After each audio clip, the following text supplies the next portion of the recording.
Last week, we looked at the temptation. We looked at the way that sin wormed its way, if you will, into our world. This week, we turn our attention to sin's consequences. There's a lot here. We see, as we look at this text, that sin has marred humanity's relationships. And there's enough material there to talk about that we could just spend our whole time talking about that. But what I want you to see is the big picture. I actually want you to have a little bit of that drinking out of the fire hose reaction. I want your head to spin a little bit as we realize that relationships are not the only thing that were broken when sin entered our world. Because I'm convinced that it's only when our awareness of our need moves from our head to our heart that we will really take seriously the implications of the gospel, that we will really seek God as a precious jewel. So let's begin at that most obvious starting place, relationships. We see it all over the text that Natalia read for us this morning. Now, the most important relationship that is marred is the relationship with God. The couple has marred their relationship with their Creator by the way that they've acted. But how has that happened? How is that manifested? How do we see it in this text? And of course, one way is, well, we talked about it last week. Disobedience is a result of mistrust. And it is awfully hard to have the kind of relationship that builds up when there is not the requisite amount of trust. Even when we try to love someone that we don't quite trust, we end up loving them from a distance. And really that kind of moves us quite naturally into the next way that we see this dysfunction in the first couple's relationship with God. They hide. They hide from God. Now, we'll talk later about why it is that they hide from God. Right now, I just want to focus your attention on the fact that they do hide from God. Because right here, at the very beginning, we already have a lesson for us in our own lives. You see, one of the things that psychologists and spiritual formation experts have shown us, particularly in the last 50 years or so, is that hiding from God is a regular practice. The older masters in the church would have agreed with that. They just use different language. Hiding from God is a regular practice, even for those who claim to have faith in Him. We don't share with God who we really are. We don't tell God what we really want. We aren't honest with God or with ourselves about what we've really done. Remember what I said last week. This text is not given to us to satisfy our historical curiosity. It is, as Paul teaches us, for our instruction. And already we see how the pattern established by that first couple is replicated in our own lives. Now that's the most important relationship that is marred by sin's entrance into the world, but the one that's most obvious is the relationship between man and woman. Now, in order for us to really get our arms around what's going on in this text, what I want you to do is I want you to play a little bit of a hypothetical game for me here. Okay? Or with me, I should say. How might the man and the woman have responded?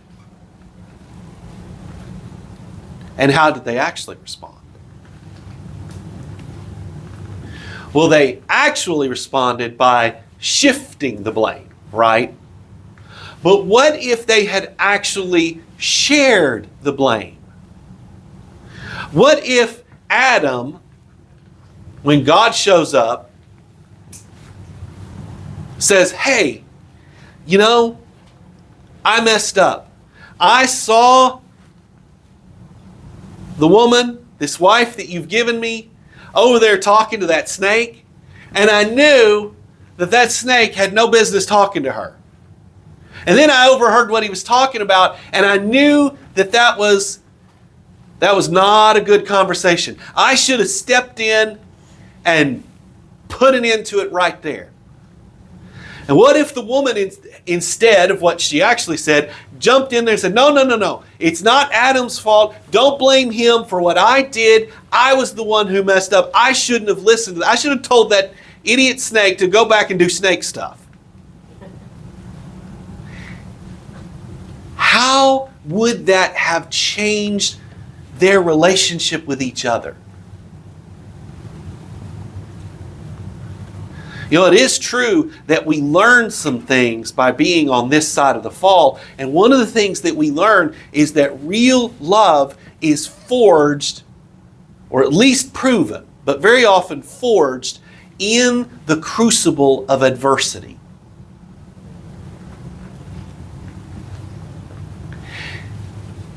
Their relationship with one another could have been changed forever, and it could have changed the pattern for how all of humanity relates to each other. But instead, they're shifting the blame.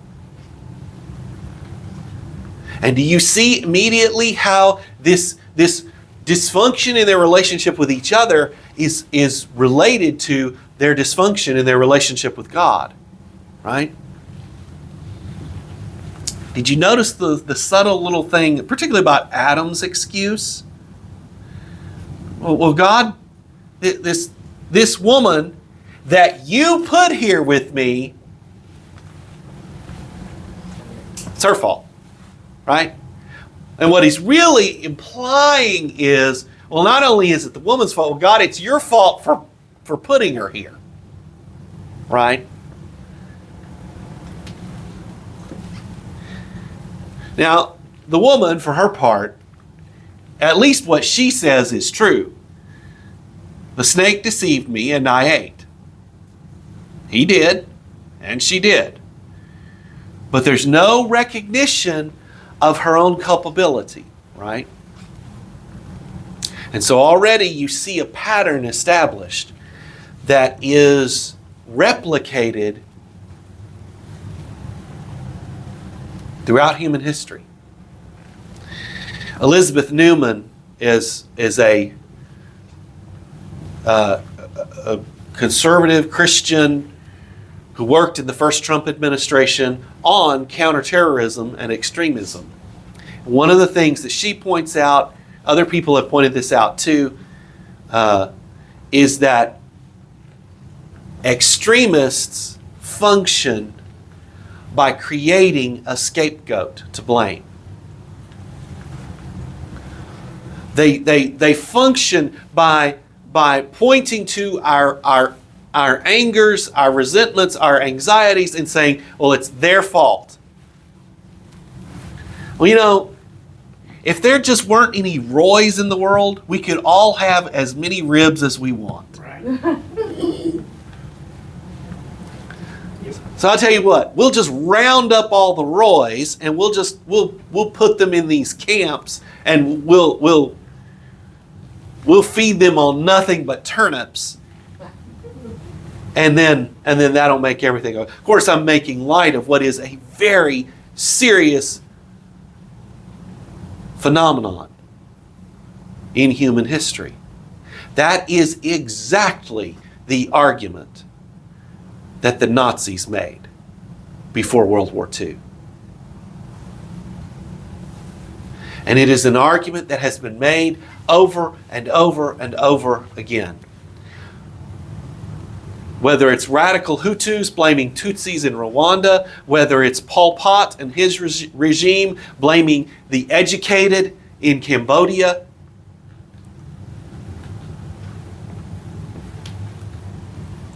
or whether it's just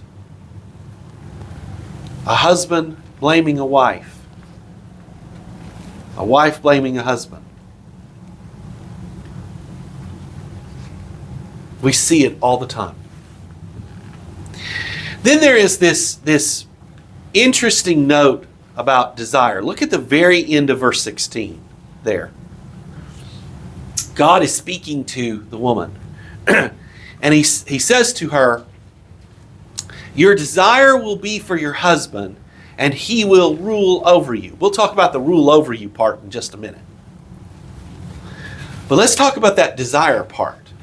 Now, the Hebrew is a little uncertain. The word is desire, but what kind of desire? Well, what if it really is? Now, some scholars will say, no, this is not sexual desire, because then that would make sexual desire a product of the fall instead of part of God's original created intent. I don't think that that's necessarily what this implies. So let's assume for a moment that it is sexual or romantic or just relational desire. You'll want to be with your husband, and yet what happens when people desire each other? Look at the previous few lines there in verse 16. Babies come, right? Mm-hmm.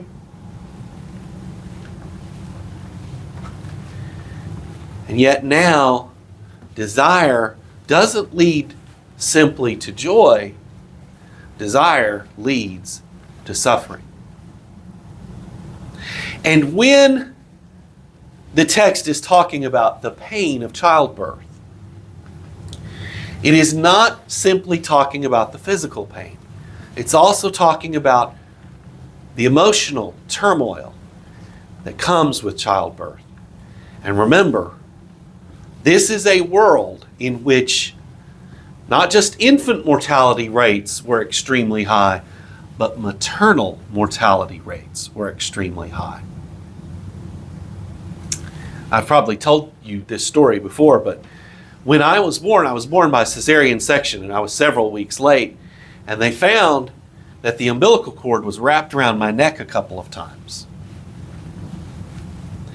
If I had dropped into the birth canal, not only could it have killed me, it could have killed my mother too. That happened in the ancient world. And there are lots of other ways that childbirth can become a very dangerous thing. It's a very nerve-wracking thing. Desire now is connected with suffering. But now let's go back to the explicit point that God is making. Whether that desire is sexual desire, or whether it's relational desire, or as some commentators suggest, the desire to rule over the husband, or to be in control, or to at least have control over herself, that's not what's going to happen here. Now remember, this is not a command. This is not God saying, well, this is how it's supposed to be, right? That's not what this is. This is a curse formula. Okay? But I want you to look at that word, rule. It's different than the word for rule or dominion that we see in Genesis 1. It is a word that emphasizes the exercise of power. So much so that the New English translation uses the word dominate. He will dominate you. The way that the Voice translation puts it is, he will be the dominant partner. Whereas once you were equals, now your husband will be the dominant partner. Well, what's really interesting to me about all of this is, I think it is very difficult for unequals to have a relationship of understanding.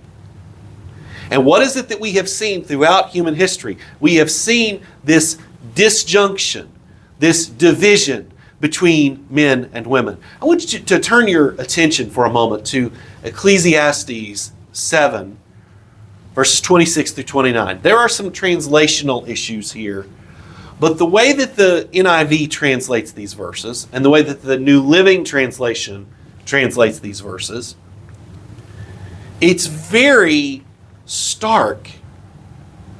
It's very sort of off-putting. I had a professor at Bright Divinity School when I was there doing my PhD work. She was a Roman Catholic feminist. And she argued that the Old Testament is misogynistic, that it has antagonistic feelings towards women. I don't actually buy that.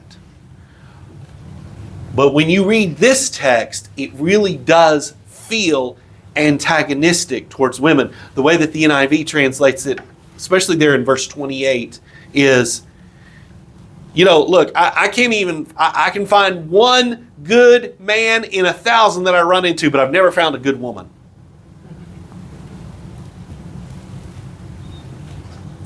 We got a word for that in modern America. We call that sexist. But maybe it stands out to me because that has not been my experience. Most men are not as sensitive to that maybe as I am, but that's because that has not been my experience. My experience has been 180 degrees out of phase with that. But the point that Ecclesiastes is trying to make is not, well, this is gospel truth. This is certainly how it is. The point that it's trying to make is, this is Kohelet's experience. This is how he has experienced the world. And you see in that text this enmity, this misunderstanding, this at cross purposes ness, I guess you'd say, of man and woman.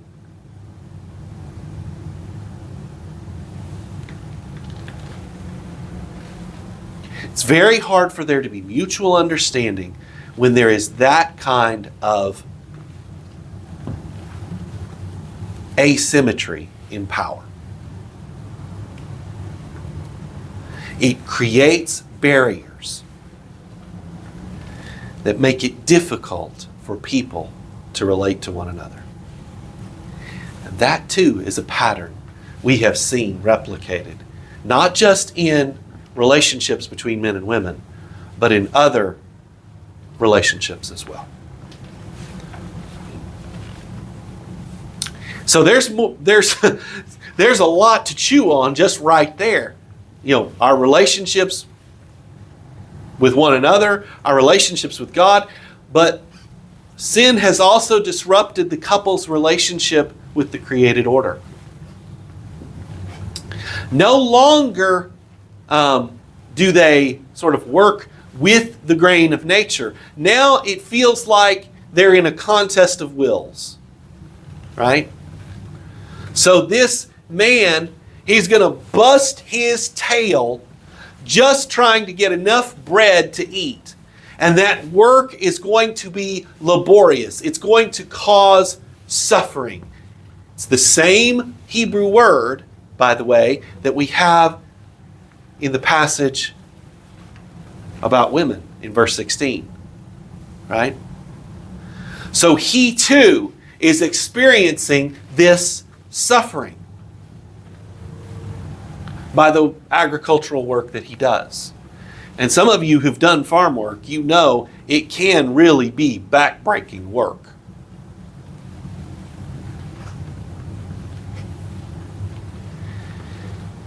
And he's gonna, I love how the Voice translation kind of, if you will, paraphrases these verses, because basically you're gonna bust your tail just trying to get a little bit of bread out of this crusty earth out of which you were made. And then you'll die. Real happy, right? And when you die, we'll bury you in that same ground out of which you were trying to get food. But it's worse than that. Look back at God's curse of the serpent. Verses 14 and 15. What does God say to this serpent? Now, all of a sudden, it's not just that the serpent is cursed, it is that there is enmity between humanity and the serpent, and that serpent is a harbinger of danger for humanity. No longer does humanity rule nature without fear. Nature can strike back. And it's not just the serpent, folks. That's certainly what God focuses on here. But, it doesn't matter whether you're talking about a Sydney funnel web spider or a hippopotamus. There are lots of creatures in the natural order that bring danger to humanity. And it's not even just the animals. After this, it's so many things. Remember how Job begins? Much of what happens in Job's life is a storm that destroys a house, right? So there is enmity, there is danger. But finally, in the relationship part of this, there is the brokenness of the couple's relationship with their own souls. And here what we're talking about is we're talking about shame rearing its ugly head. Now, what I want you to think about as you think about shame, remember how one of the ways that we've talked about shame, it's not the only way, but one of the ways we've talked about shame is that shame is socially constructed negative self-evaluation. It's other people saying, you aren't good enough. And what happens with that shame? Over time, we start to internalize it. It isn't just what other people say about us, it's what we say about ourselves. And in a sense, you can feel it already in this text. The man and the woman, they're not just hiding from God. They're not just hiding from each other. They're hiding from themselves. And we do that too. Because the pain of shame is so acute that we can't deal with it. We can't handle it.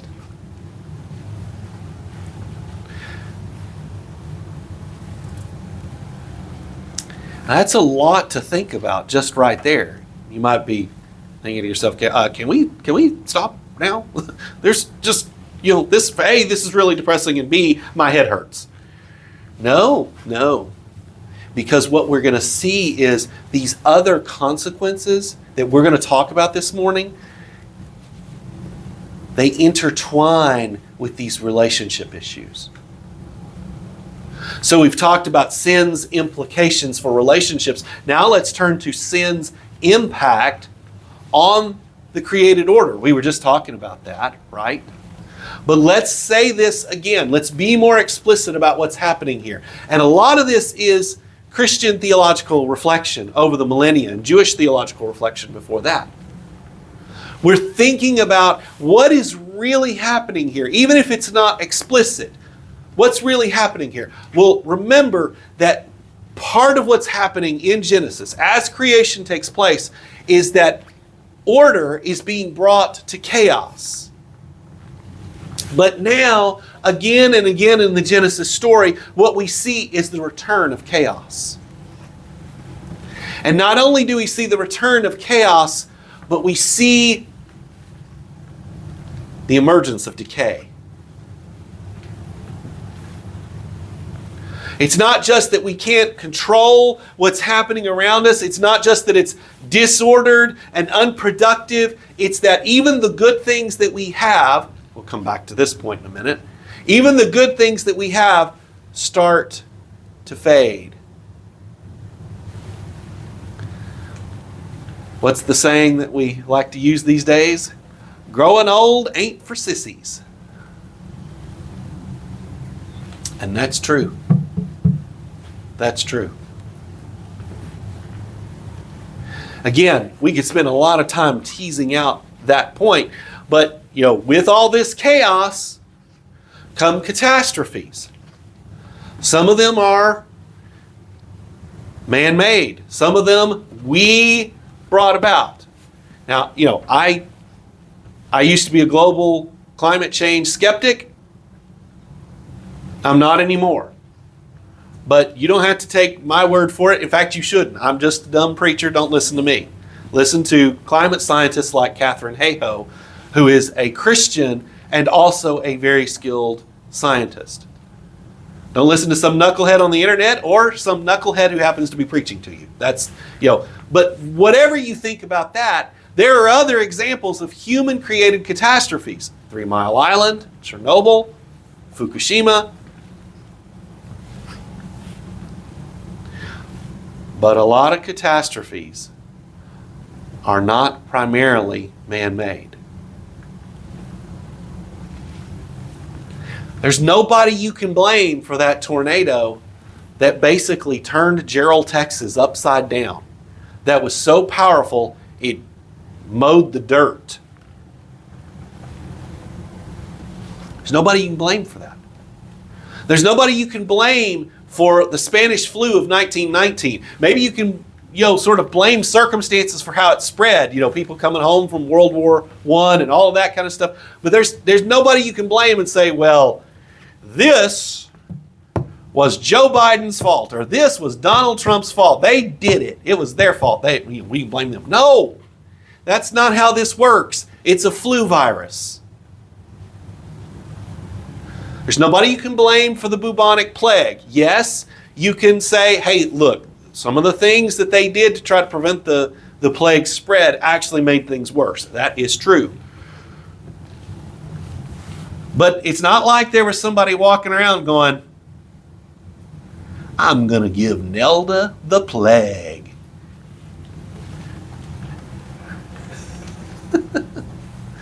So,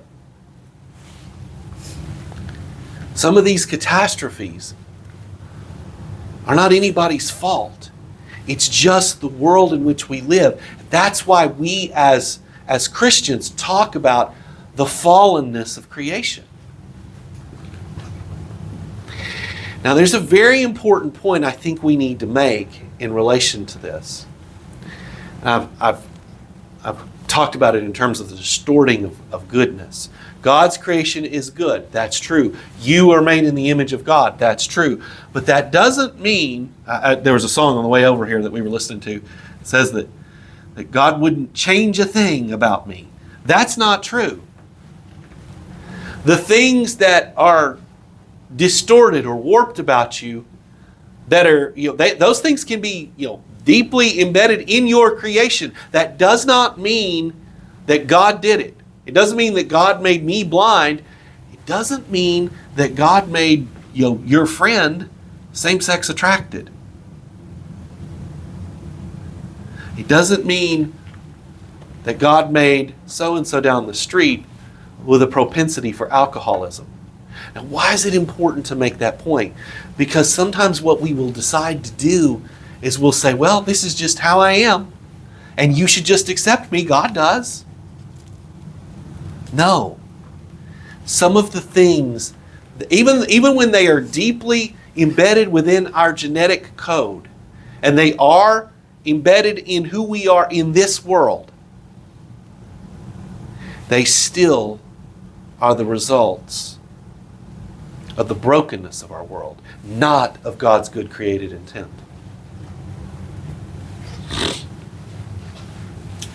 This distortion of creation is so real that Paul will later say in Romans 8:19-22 that even the creation longs for this age of sin and death to be done away with, for Christ's work to be consummated. Now, then there is the issue of innocence.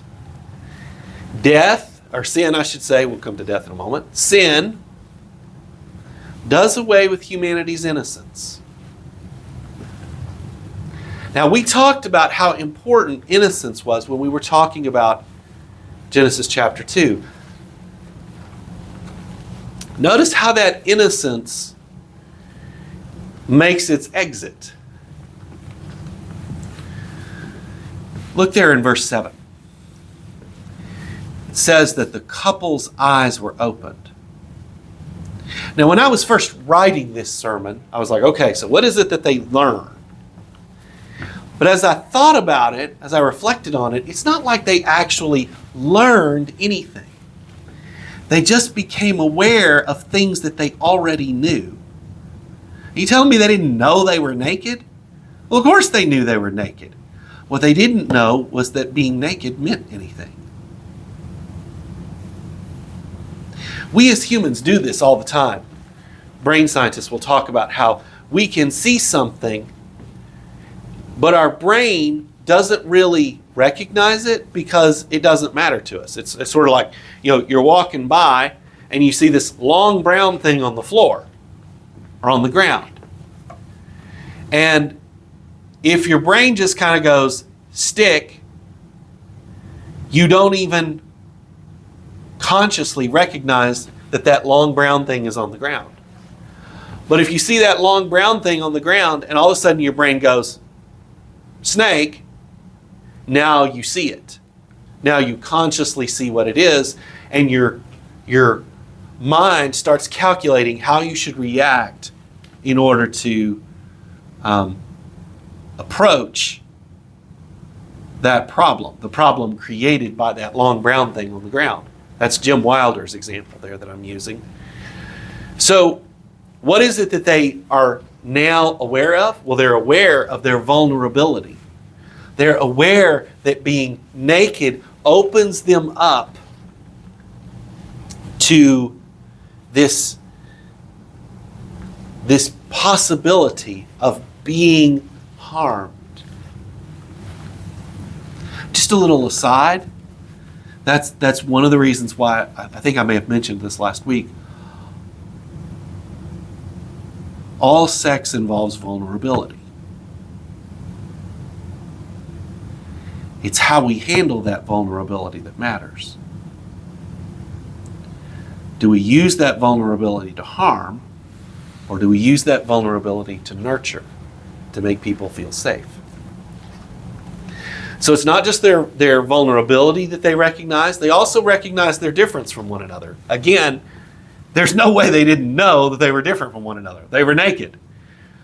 But it doesn't matter, right? Or their difference from God. Surely they knew that too. But how does that loss of innocence affect them? Now, the way that your own loss of innocence will manifest itself, the way that you'll see it at work in your life, that's going to be different. But the effect that it has on you That's pretty common among all people. And the thing that it does first is it changes our motivation. Remember what I've told you before. Our primary motivational system in our brain is supposed to be joy. What is joy? Joy is the gladness to be together. It is the sense that somebody else is glad to be with you. Right? Okay? What is it that they lose? Look there in verses 8, 9, 10, and 11. What is it that they lose? They lose this sense of gladness to be with God. What replaces it? What is it that motivates them to sew the fig leaves together and hide in the trees when God shows up in the garden? What is it that the man says to God when God asks him, "Where are you?" He says, "I was afraid." Now the motivation has changed from, "I'm glad to be with God, I want to be with God, God wants to be with me," to, "I'm afraid." Now, why are they afraid of God? It could be because of the command that he gave. They know they broke the command. Yes, okay, maybe that's part of it. I think it's more visceral than that. Adam doesn't mention the fact that he broke the command. He just says, "I realized I was naked and I was afraid, so I hid." That's the way fear works. It's not logical. It's not like you can draw a line from this happened, and then this happened, and then this happened, and then this happened. And then you look at it and you go, "Oh yeah, that makes sense. I should be afraid of that." No, so often fear works in ways that are not exactly logical. Just this morning, Natalia and I were talking about on the way over here how sometimes something truly scary will happen, and she or I will just kind of be like, "Okay, let's just do this." You just react. This is what you do. But then something not so scary will happen, like a loud noise that's just a dog barking in the distance, and then you go, "Ah!"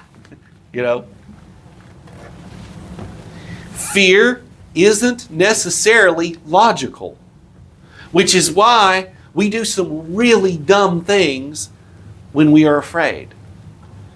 We do some things that don't make any sense, that actually sometimes don't even address the thing that's making us afraid. Now that turns our attention to these behavior patterns. What is it that send us to our behavioral pattern? Well, we have the rise of self-protection. When we are afraid, we don't reach out, we don't engage, we don't reveal our vulnerability. That's what Adam and Eve are doing, is they are hiding their vulnerability from God. They're protecting themselves. Again, we do the same thing. That's what people always do when there is a loss of innocence. And in the world in which we live, to be frank, sometimes it's a reasonable response. Because as I've told you before, sometimes innocent people become prey in our world. Prey to the most disgusting and horrifying fates.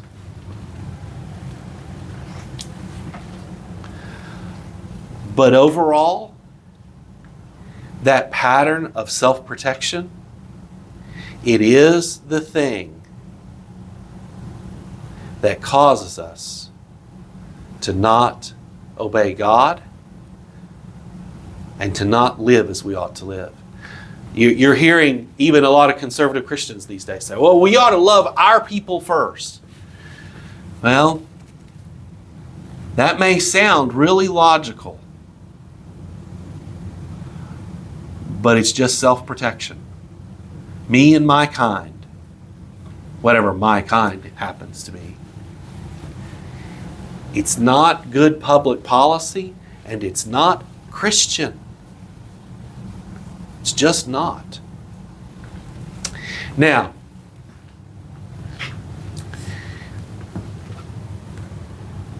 there's something hanging over all of this, and it is the question of death. And so we need to talk about sin and death. Okay? Now, we'll talk about this a lot more later this year, if God allows, when we get to Romans. But we need to talk about it now because it's introduced right here. And in fact, death is the issue that's hanging over this whole episode. Now, when you first read this text, the question might arise in your mind, well, okay, maybe the serpent was right after all. Because it's not like Adam and Eve, as soon as they ate that first fruit, stopped breathing. It's not like their heart stopped right then and they just keeled over and biologically died. But I want you to think about everything that they've lost. Everything that they have lost in all of this. They've lost their innocence. Nearly every relationship that they have in their lives is now in tatters. It's broken in ways that they can hardly even appreciate. The whole created order is messed up because of them.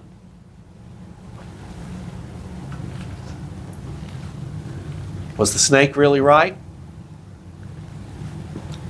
And of course, the thing that's sort of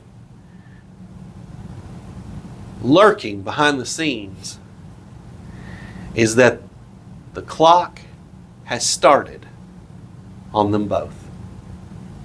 The man will die, the woman will die. They both have an expiration date now. Now, death does a peculiar thing to their work. Even good, productive work is now saturated with suffering. And the kind of suffering that is real, that matters. But here's the point that the writer of Ecclesiastes also makes. Death makes all their work meaningless. Yeah, the woman will give birth to children, and those children will live on after her, but they'll die too. Yes, the man will do all this work, but he'll do all this work just to put bread in his mouth until he keels over dead. That work is now... It's interesting how that word is translated in Ecclesiastes. You could translate it ephemeral. You could translate it vanity. That's how the old King James translates it.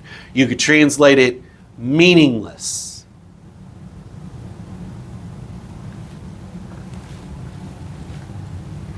It doesn't last, and therefore, at some level, you're left asking yourself, what's the point? But beyond the relationship between death and work, death has other downstream consequences. One of those is that death brings pain. Dying is very often a painful process, and it is one, as we've already alluded to, that we start rather early in life. And literally, I've heard of research that basically says that from the age of 25 onwards, you start going downhill. Even at the cellular level. Certainly athletic performance starts to drop off by age 31, 32, 33, somewhere there in that range.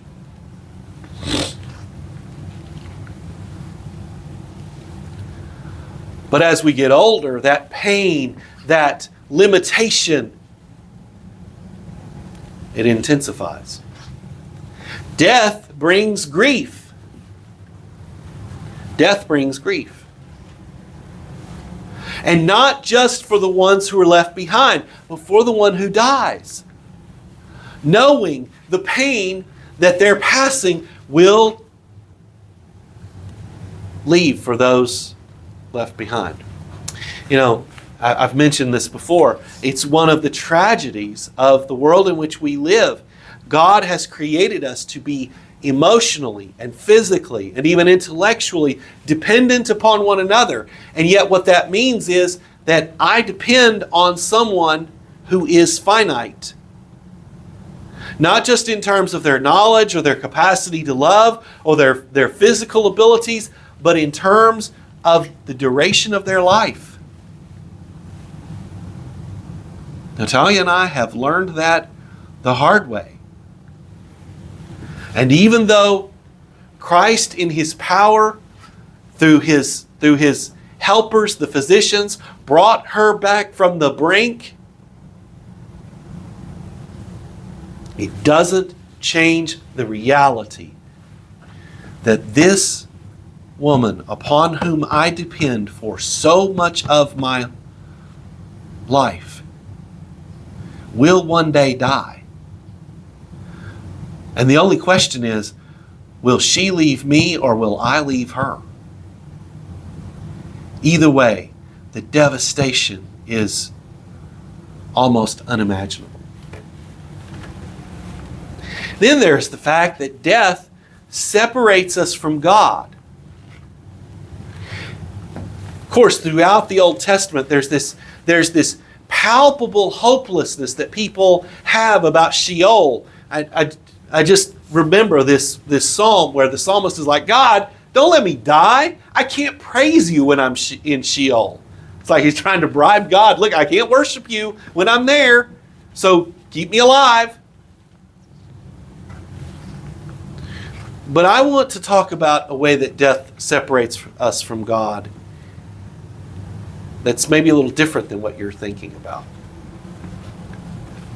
Now, all of a sudden, the first couple will have an experience that God has never and can never have.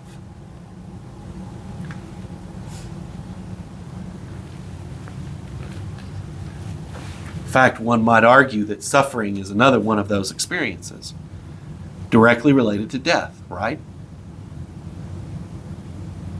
Again, it creates this disjuncture, since so much of what we know is predicated upon experience. If you're thinking forward to the miracle of the incarnation and the fact that Jesus came to share that experience of death with us, you should be. It's part of the beauty of the gospel. But for now, the first couple doesn't know that that's coming.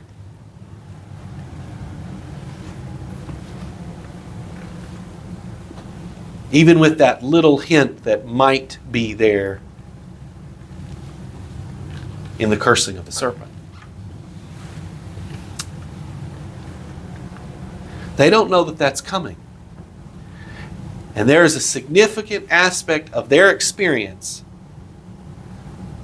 that God does not and cannot share.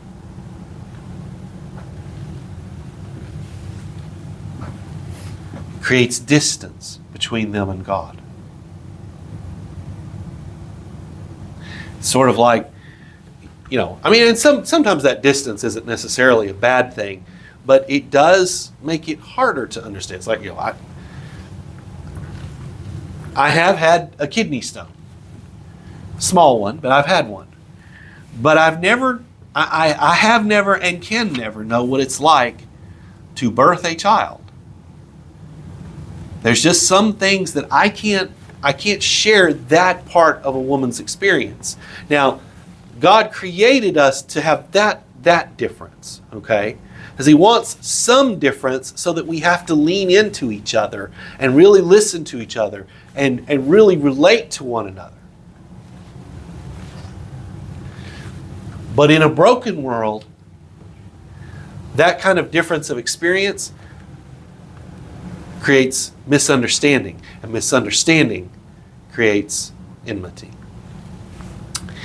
There's one final downstream consequence of death, and it's one we're going to have to talk about a lot more next week. Death is going to create more opportunities for sin. It's going to make it easier for us to do things that are seriously not just not good, but evil. Now, in closing, how do we summarize all of this? Well, I'll go back to a point that I've already made. Yes, it's true that the first man, the first woman, did not keel over dead biologically as soon as they ate the fruit.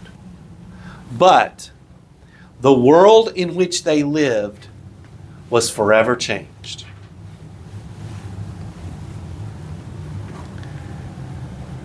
More to the point,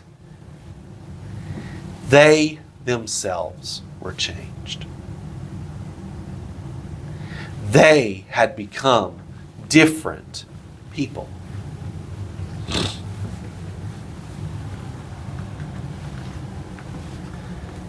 They were not the same people that they used to be. They did not live in the same world that they used to live. And those changes would essentially all be for the worse. They were all the result of sin's entrance into our world.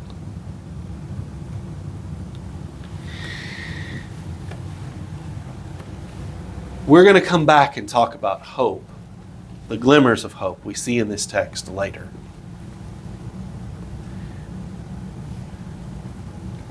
But for now, I do want us to notice that there are glimmers of hope. And it comes from this fact. Yes, the story of Genesis 2 and 3 contextualizes the entire biblical story.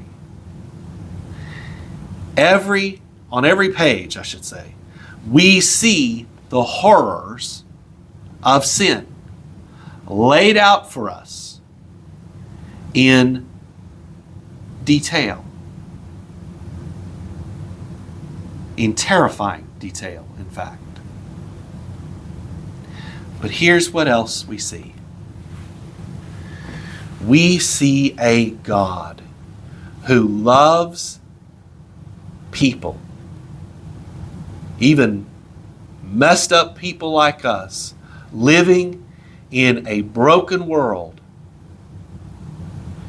being broken ourselves. He loves us too much to leave us without hope. Let us pray.